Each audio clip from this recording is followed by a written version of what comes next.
This video is for critical path analysis and it's based on A2 AQA business studies at unit 10, and it's also to do with again strategy and making sure that, for example, projects are completed with the best strategy possible. And in terms of judging the best type of strategy, we have to look at efficiency and which is the most efficient way of completing a project.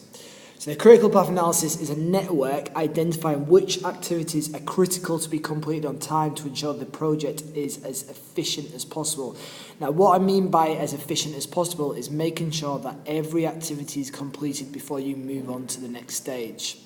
Now, what you need for a critical path is, first of all, you need a list of all activities required.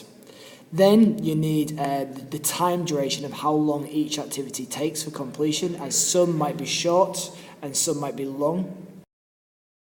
And then you also need to consider is the order of activities. When can they be completed? Do some activities depend on other activities? Think about it from like making a cup of tea. So if you make a cup of tea, some of the activities can be done at the same time. So for example, whilst you're waiting for the kettle to be boiled, you can be going and getting your cup and so on. But some activities you need to be completed before you can move on. So for example, you need the kettle to be boiled before you can actually pour the tea. Depending on how you take your milk, you might need the hot boiling water to be poured before you can put your milk in, and so on. So sometimes there's a set order for tasks in terms of dependency for completion. So it's any activities dependent. The key questions are any of the activities dependent of a previous activity's completion? Can any of the activities run concurrently, so at the same time? Are any of the activities flexible in their start time? And are there activities that are critical to be on time for completion? Now, you'll see this a lot in critical path analysis. You'll see these circles that are broken up into three. Now, what's crucial, I will look at the right-hand side soon, but I'm going to concentrate on the left-hand side to start off with, because that is the node number. Now, some students get mixed up and think the node number is the activity number. It's not. It's simply a point in time, and it just indicates in that point in time what activities have been completed and what activities need to be completed. The activities come from a letter and from the duration of the activity, and they are on the straight lines. So as you can see here, the activity letter is A, and the duration of this activity could be 7 days, could be 7 weeks, could be 7 months. So with this example, we can see this was an old AQA question based on building a factory in Poland, and we can see that they've got from task A to task H. So these are all the different tasks that will have to be carried out in the completion of this project of building this factory. Now, they believe that task A and B can be done at the same time. However, C, D, and E completely depend on A and B for completion. So as soon as A and B are completed, then there's a new point in time which is indicated by node 2. From node 2, we can see that C, D, and E can run at the same time. They can run concurrently, and they don't depend on one of the others. However, F and G do depend on C, D, and E being completed. And finally, H depend on all of them being completed for the completion of the project, which, if you look at the tasks, it makes sense. So, for example, you can't build a factory until you've obtained a factory site or you've got planning permission. You can't install equipment until you've actually obtained the equipment. You can't train the staff until you've actually recruited the staff. And you can't test the whole production of the factory until all of the others have been completed. So if we go back to the node, we can see in the top right-hand corner that this is known as the earliest start time. So that pretty much tells us when we can start with the next stage of the project. Now, what's worth remembering, to get the most efficient time, you need to go for the highest number. Now, I'll explain that in a second when we've got another example up. But what's also really important that is you do the EST first. You do it before the next bit, which I'll tell you about soon. But you start from left and you work your way to the right of the network, doing the EST first. So in every node, you should do the top right-hand corner before the bottom right-hand corner. So if we look at this critical path here, now, I remember what I said. First of all, we start off with node 1. And with the EST, we start from left and we move to right. So we'll start off with node 1 to start off with, and the starting point for any project is obviously 0, because 0 is when that's the earliest start time we can start any project. Now from node 1 we can move to node 2, we can move to node 3, and we can move to node 4. So again, what we look at is from node 1 to node 2 there's one activity which takes, let's say, 1 week. For node 1 to node 3 there's one activity which takes 2 weeks. And from node 1 to node 4 there's one activity which takes 4 weeks. So, as we can see there, we've done the EST for the first 3. Now, that's fine because A, B and C can run at the same time. They don't depend on one another. So now we're in a situation, though, that we have to get to node 5. And for node 5 to go ahead, we need to make sure that everything before it has been completed. Now, from that, we need to make sure that D, E and F have all been completed before we can move on. And to make sure that they've all been completed, we have to go for the one which presents the highest EST. Because if we don't go for that number, then one of the activities will not be completed. So we've got 2 plus 3 equals obviously 5. 6 plus 1 equals 7.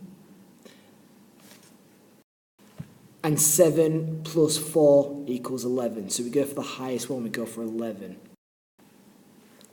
Now if we had gone for example, 7, and we had gone for A and D, then even though A and D would have been completed, C and F would not have been completed.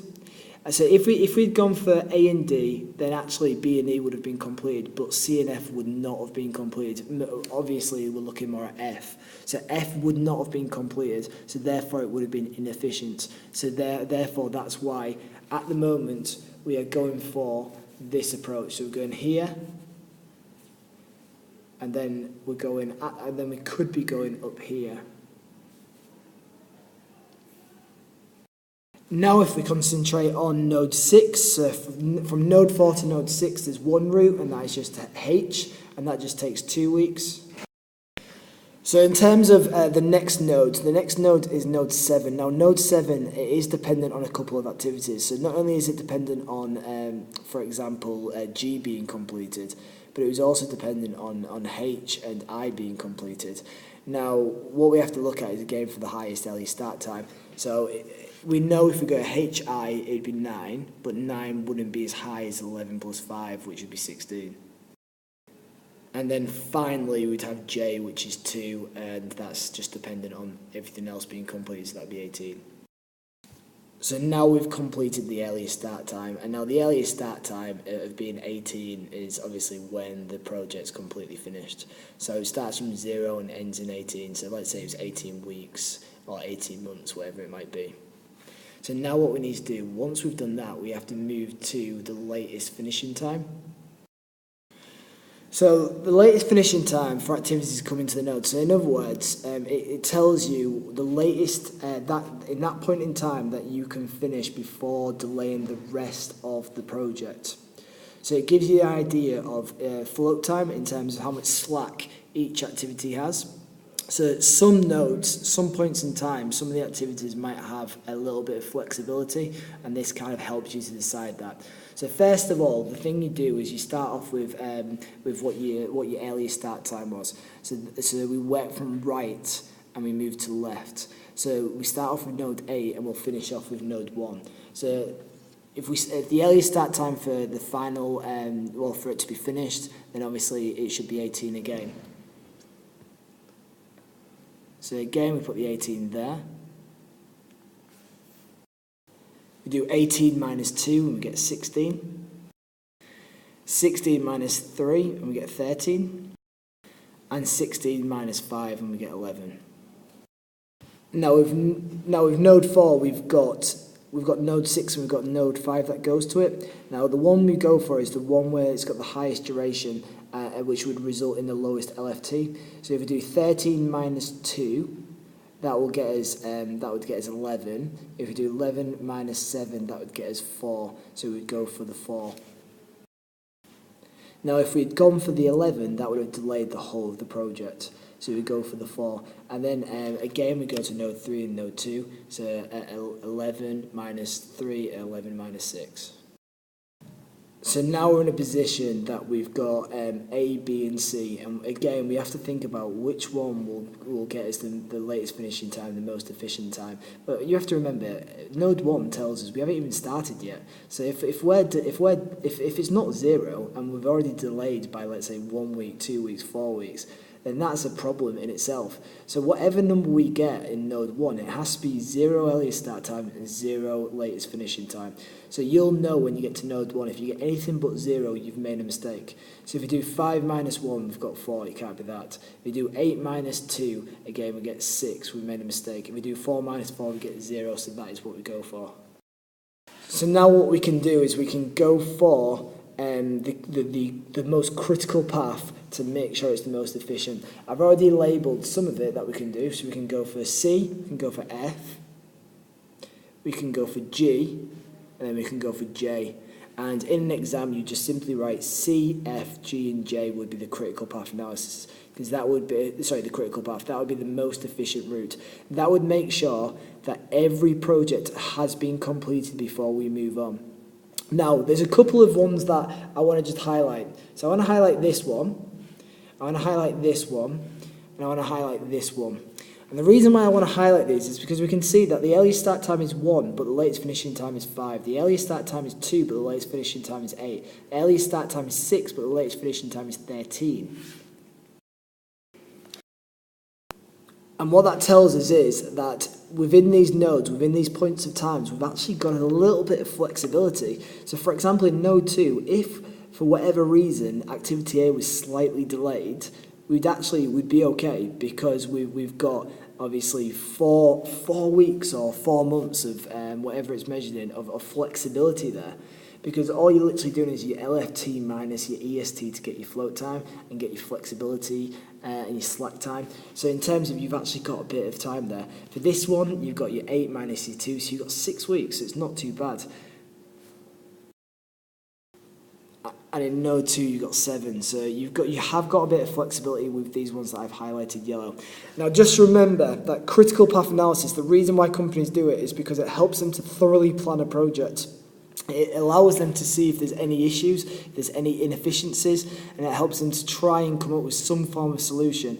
Remember, it's all forecasted, it's all predicted. It's not guaranteed that it'll go in this exact duration, but it does allow you to actually plan out the activities and make sure that you've got it in order. You've thought about what activities are dependent on which, and which activities can be done at the same time.